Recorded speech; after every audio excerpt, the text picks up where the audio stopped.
Assalamualaikum, salam sejahtera. Saya Nazri Kaha. Ini agenda Awani. Malam ini kita akan memfokuskan bagaimana hubungan UAE, United Arab Emirates, dengan Israel. Satu keputusan yang baru dimeterai pada minggu lalu.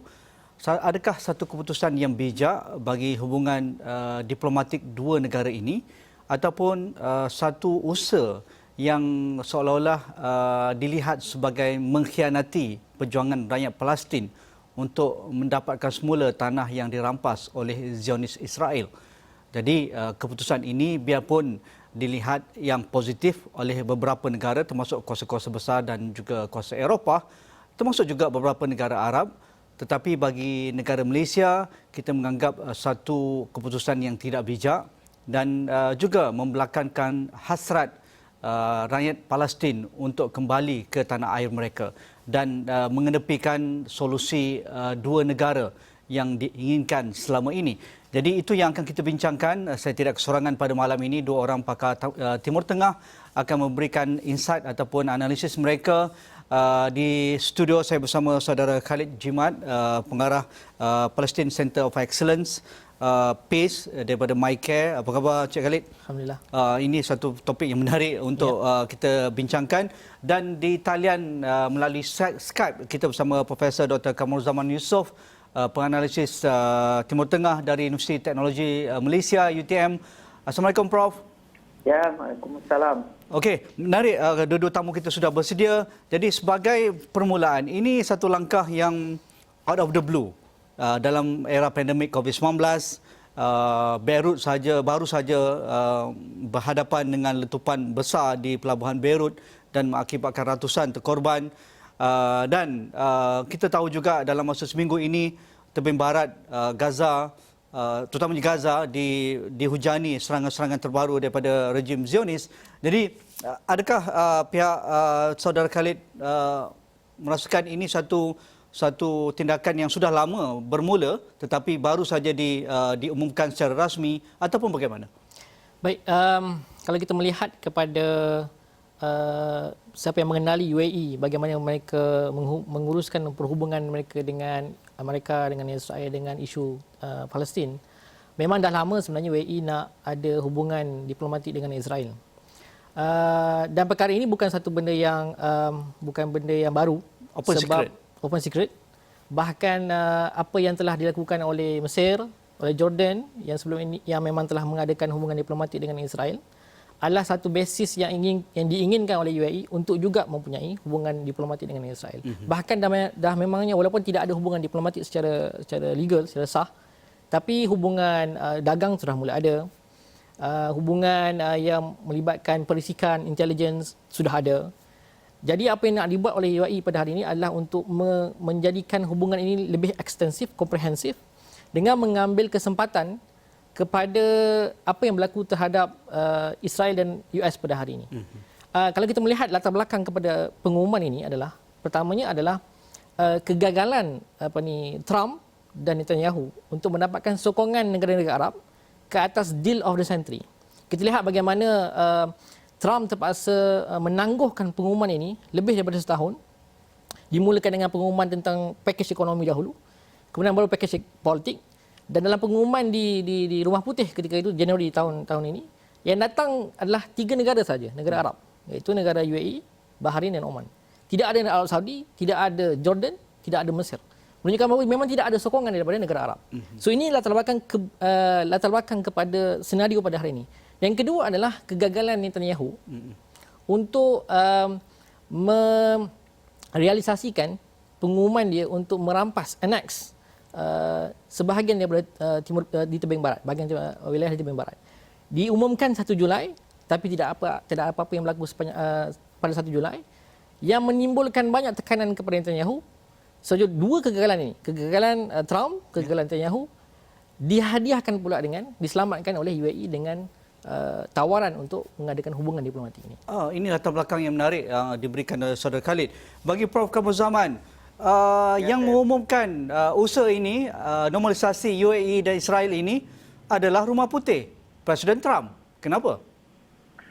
Memang sebenarnya usaha yang dilakukan oleh Amerika dan peranan Amerika di Timur Tengah itu bukan setakat untuk mengadakan perdagangan, untuk mengawal minyak, pergerakan dan sebagainya, tapi lebih mengutamakan di dalam banyak hal, mengutamakan Israel. Inilah yang dilakukan oleh sebelum daripada ini, Anwar Sadat juga mengadakan hubungan awal ya pada tahun 1979 juga di Rumah Putih. Kemudian selepas daripada itu berlaku juga hubungan diplomatik yang berlaku dengan Jordan yang disebutkan oleh Khalid juga. Tadi juga dilakukan di Rumah Putih dan banyak keputusan besar yang melibatkan kepentingan Israel sebenarnya diadakan di Rumah Putih. Jadi jika ianya diteruskan oleh pihak Trump, maka ianya adalah sesuatu yang sangat sebenarnya perkara yang sangat biasa. Cuma daripada perspektif negara-negara Arab dan sebahagian daripada negara Islam yang lain, mereka sudah pun nampak bahawa sebenarnya apabila ianya diadakan di Rumah Putih, yang pertamanya tendensinya, kebiasaannya ialah ia akan berat sebelah, satu. Yang kedua, ia akan melihat kepada kepentingan Israel lebih daripada kepentingan negara-negara lain di Timur Tengah. Dan yang ketiganya, akan menguntungkan kedua pihak. Ya, seperti yang dilakukan oleh Trump sekarang ini, maknanya proses yang cuba nak dilakukan oleh Jared Kushner, ya, sehingga lahirnya Deal of the Century, dan sebelum daripada itu disebut juga sebagai two-state solution, semuanya diadakan di Rumah Putih kerana memang Rumah Putih menganggap ianya masih lagi sebagai polis dunia, ya, sebagai satu kuasa besar yang tidak dapat diimbangi oleh kuasa lain, dan akhirnya Rumah Putih akan mendapat suatu kelebihan, sama ada dari segi mendapat minyak, satu. Yang kedua dari segi penjualan berbagai jenis alat senjata, dua. Dan yang ketiganya menunjukkan hegemoni Amerika itu masih lagi berterusan, ya, sekaligus menidakkan hegemoni kuasa-kuasa besar yang lain, terutamanya China dan Rusia. Prof, apa sebenarnya yang kita boleh faham tindakan UAE ini? Tindakan UAE ini boleh dilihat daripada dua perspektif. Ya. Satunya ialah seperti yang disebut pada Khalid tadi, ianya telah dilakukan sejak 2015.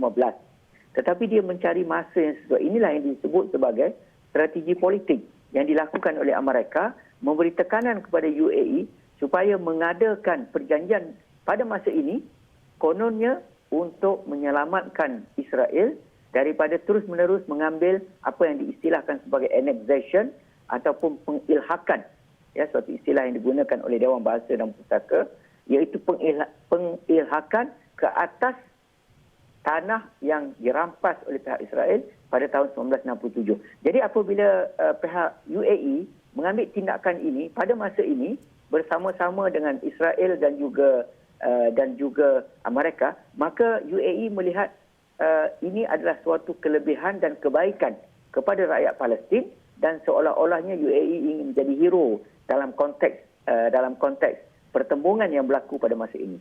Tetapi kelompok-kelompok lain, ya, terutamanya Palestin, kita akan tengok nanti Turki dan juga negara melihat ini daripada perspektif yang negatif. Mengapa sebuah negara Arab yang sepatutnya memperjuangkan kebebasan dan penubuhan sebuah negara Palestin tiba-tiba mengadakan hubungan diplomatik dengan sebuah negara yang ditubuhkan secara haram sejak daripada tahun 1948. Ini persoalan yang besar yang saya rasa masih lagi didebatkan di peringkat antarabangsa. Well, Saudara Khalid, saya cuba faham, adakah semudah itu Israel akan menamakan pengilhakan, annexation di Timur Barat dan juga kawasan-kawasan yang dirampas sebelum ini dengan megahnya diumumkan oleh pihak UAE kalau itu dapat dijelmakan dengan perjanjian ini? Kalau ikutkan sebenarnya siapa yang memahami, mengkaji tentang ideologi Zionism, ini bukan satu perkara yang mana sesuai dengan ideologi Zionism. Zionism adalah untuk mereka ingin merampas sebanyak mungkin tanah di Palestin untuk membina negara untuk orang Yahudi. So, apa yang dibuat oleh Netanyahu untuk annex Timur Barat adalah konsisten dengan ideologi Zionism. Tak pernah tinggal perkara ini. Bahkan kalau kita melihat bagaimana ketika awal-awal Mesir tahun 1978 berdamai dengan Israel, the formula is the change of land for peace. tapi tidak pernah diterima oleh Israel. Ya. Bahkan apa yang berlaku adalah tanah yang ditukar itu hanyalah tanah yang memang asalnya milik Mesir, Sinai. Tapi tanah Palestin tidak langsung dilepaskan oleh Israel sampai hari ini. Ini yang menyebabkan kita Arab Palestin khususnya dan negara-negara yang memahami permasalahan ini menolak dan mengkeji apa yang dibuat oleh UAE sebab dia melanggar konsensus Arab. Konsensus Arab meletakkan bahawa two-state solution itu dipersetujui, tapi dengan syarat. Dia bersyarat. Syaratnya ada 3. Ya, ada 3. Yang pertama adalah Israel perlu keluar sepenuhnya, full withdrawal daripada tanah yang ia kuasai selepas perang 1967. 67. Tebing Barat dan Gaza.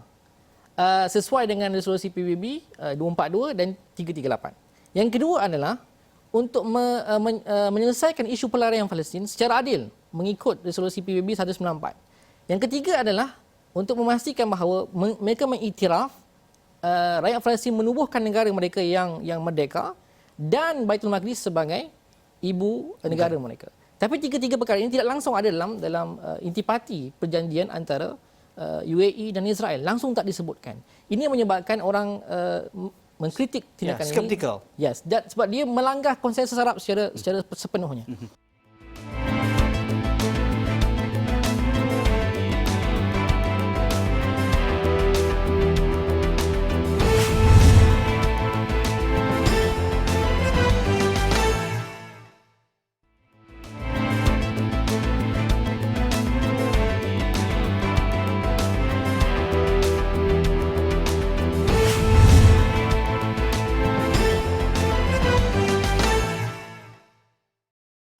Prof. Kamrul Zaman, cuba kita faham satu lapisan dalam lagi. Mungkin apa yang dikatakan oleh Prof tadi untuk menyedapkan telinga mereka yang menentang ataupun tidak bersetuju dengan normalisasi UAE Israel ini. Tetapi dari sudut UAE, apa yang menyebabkan mereka tertarik dengan pakej Trump ini?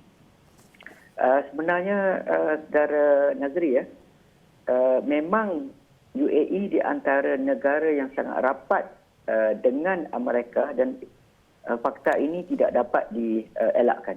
Mereka lah yang membantu, sebagai contoh mereka lah yang banyak membantu meruntuhkan kerajaan Mesir yang dipimpin oleh Morsi, satu.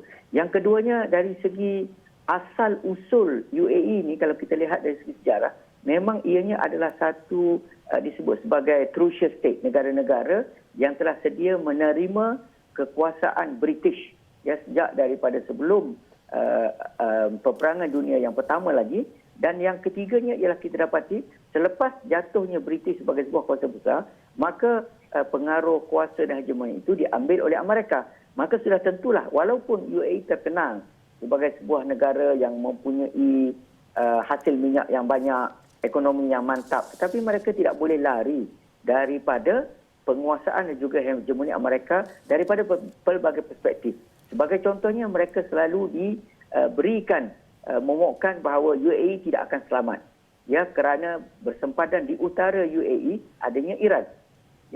Sebuah kuasa yang boleh dianggap sebagai sentiasa mengancam kedudukan Arab dan juga Sunni yang terdapat di UAE, Saudi Arabia, Qatar dan seterusnya. Itu satu. Yang seterusnya juga kita dapati bahawa UAE ini abang mereka, dia punya abang kandung mereka, abang besar mereka, big brother mereka ialah Saudi Arabia. Mereka bersama-sama berada di dalam GCC. Ini adalah sebenarnya satu pakatan yang sangat baik dalam banyak hal, terutamanya dari segi gabungan ekonomi. Tetapi apabila berlakunya beberapa tindakan, yang pertamanya ialah ketegangan dengan pihak Iran, yang keduanya apabila bangkitnya Turki, kita dapati UAE kembali semula bersama-sama dengan Saudi yang mengikut beberapa tindakan yang dilakukan oleh Saudi, terutamanya untuk memastikan supaya kononnya keadaan itu, kawasan di Gulf itu, di Teluk itu berada dalam keadaan baik. Tetapi apabila pihak Saudi, pada mulai daripada bulan puasa tahun lepas, kalau kita masih ingat, telah mengadakan suatu embargo dan juga tekanan terhadap Qatar, dan Qatar masih survive, maka UAE merasakan bahawa mereka perlu mendapatkan sokongan yang lebih besar daripada Amerika Syarikat untuk memastikan supaya mereka terus kekal berada bersama-sama dengan big brother mereka dan seterusnya memberikan tekanan terus menerus bersama-sama dengan Oman, bersama-sama dengan Bahrain dan juga Mesir memberi tekanan kepada Qatar. Ini adalah merupakan satu pertelingkahan yang saya boleh sebut sebagai pertelingkahan yang bersifat intra, tetapi ianya nampak seperti memerlukan kepada kuasa-kuasa besar kononnya untuk membantu meletakkan keadaan supaya lebih stabil. Saudara Khalid, reaksi awal pemimpin Palestin mereka menghina perjanjian ini, tidak masuk akal langsung apapun alasan yang diberikan oleh UAE, tetapi mungkin UAE menganggap ini sebagai satu normal baru untuk merasionalisasikan hubungan Arab dan juga Israel. Yep. So kalau lihat dalam dokumen yang disebutkan, memang pakatan yang dibuat oleh UAE, Israel dan Amerika ini, mereka mencadangkan untuk menubuhkan, dipanggil melancarkan strategic agenda for the Middle East, a new strategic agenda. So diperkatakan oleh penganalisis bahawa apa yang dibuat oleh UAE ini mengubah landscape di politik di sana dari sudut untuk melihat musuh utama bukan lagi Israel, musuhnya adalah Iran. Yang kedua adalah untuk memastikan bahawa ancaman keselamatan di rantau ini bukan disebabkan oleh Israel, tapi disebabkan konflik di dalam pertembungan dalam negara masing-masing. Sebab kita lihat Syria ada masalah sendiri, Libya ada masalah, negara Arab kebanyakan ada masalah tersendiri yang perlu mereka hadapi. Even UAE pun ada masalah sendiri sudut mereka ada golongan penentang yang mereka tidak suka dengannya dan mereka melihat ada satu kumpulan baru yang akan naik dan mencabar monarki di negara Arab ini. Yang ketiga adalah untuk melihat bagaimana untuk menjadi supaya hubungan Arab ni dengan US itu, ally itu lebih kukuh, lebih sempurna seperti mana US melihat Israel sebagai rakan utama mereka, Arab Saudi dan UAE juga ingin melihat mereka sama setaraf dengan Israel. Prof. Kamruzaman bersetuju dengan apa yang dikatakan oleh saudara Khalid?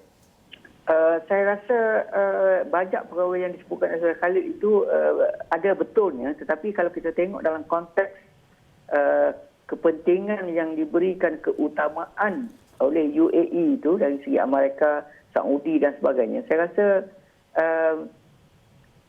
akan timbul nanti beberapa kaedah ataupun strategi baru yang akan dibuat oleh UAE sebagai perimbangan kepada apa yang mereka lakukan itu.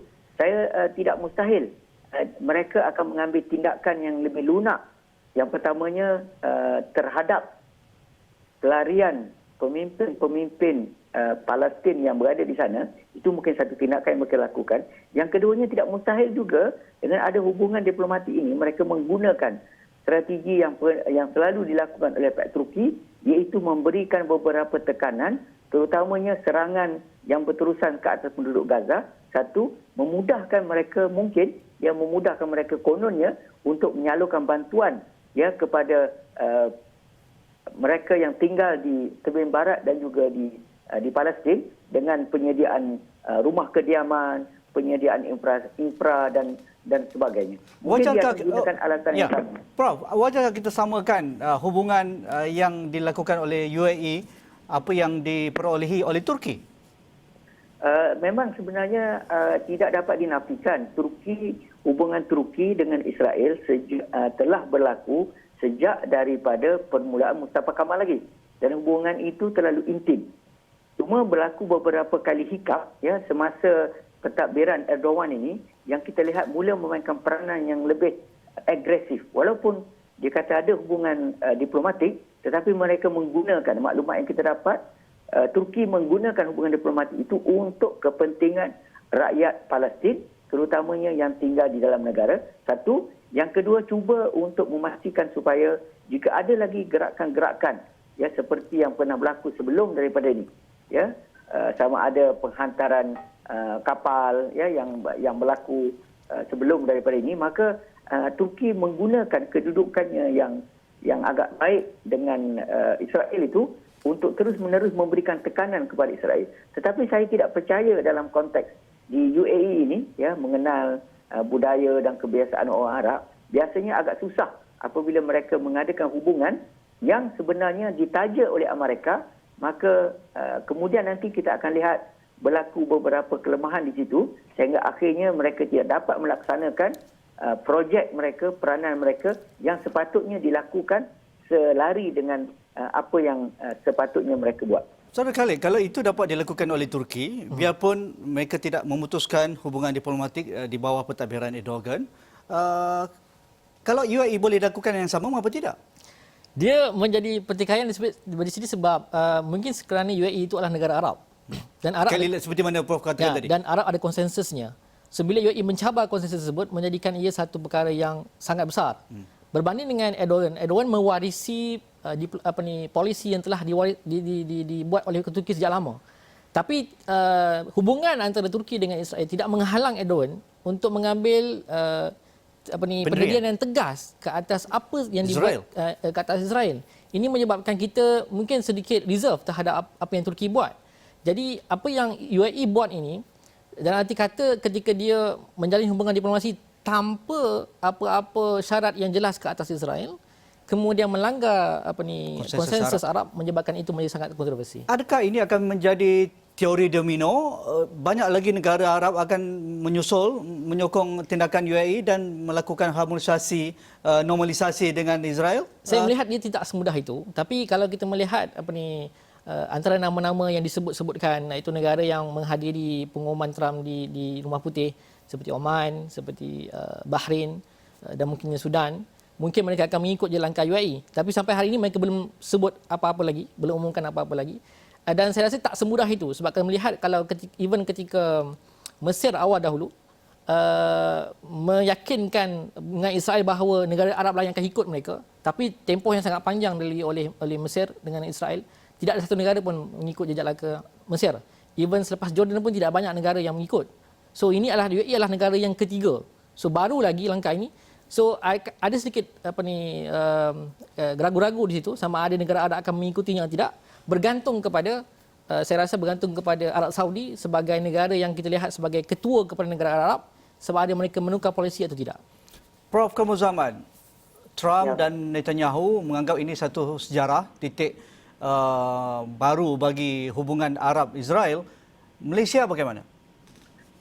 Saya yakin bahawa sebelum daripada ini, kalau kita ingat ya, lebih kurang dalam sebulan yang lepas, Menteri Luar bersama-sama dengan Duta Palestin bersama-sama di Parlimen menyatakan sokongan yang tidak berbelah bagi terhadap usaha-usaha yang dilakukan oleh negara Palestin, ya, wakil daripada Palestin, ke arah satunya ialah mempertahankan hak mereka, meneruskan perjuangan untuk mendapatkan wilayah mereka yang kekal dan membentuk sebuah negara.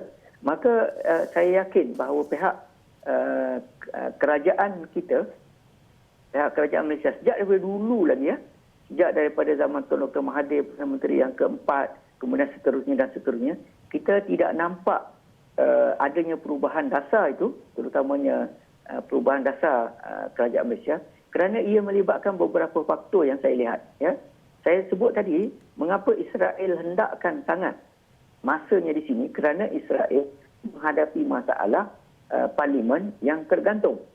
Dan masalah Benyamin Netanyahu yang sedang menghadapi pelbagai isu rasuah, salah guna kuasa dan sebagainya. Jadi ini adalah sebahagian daripada strategi yang digunakan oleh ahli politik untuk menarik perhatian rakyat dan menarik sokongan rakyat di Israel. Oh, tengok sekarang ini dalam keadaan yang bercelaru dan kabut pun kami berjaya menarik sebuah lagi negara Arab. Tetapi kepada pemimpin-pemimpin bukan Arab, ya, kita akan dengar nanti apa yang akan dikatakan oleh Turki yang telah pun menyatakan pendiriannya. Ya, kita akan dengar nanti apa yang akan dikatakan oleh Menteri Luar kita. Kita akan dengar apa yang dikatakan oleh pihak Indonesia sebagai contohnya. Kerana apa? Kerana kita, semua negara-negara Islam ini, apabila mereka merujuk kepada keputusan untuk menubuhkan dan menyertai OIC, maka itulah sikap yang sama. Sepatutnya. Ya. Sepatutnya mereka hendaklah bersama, iaitu memastikan supaya Jerusalem dibebaskan dan Palestin diberikan hak untuk memerintah sendiri. Okey, kita Jadi akan apabila memantau. berlaku demikian, maka itu yang akan menjadi masalah. Terima kasih Prof. Kita juga ingin mendengar pendirian rasmi pihak Arab Saudi kerana masih tidak mengeluarkan kenyataan tentang hubungan terbaru normalisasi UAE Israel ini. Terima kasih Prof. Kamaruzzaman Yusof di UiTM Skudai. Terima kasih saudara Khalid Jimat daripada PACE dan juga kepada anda yang setia bersama kami. Itu saja agenda awani pada malam ini. Sekian. Assalamualaikum. Terima kasih.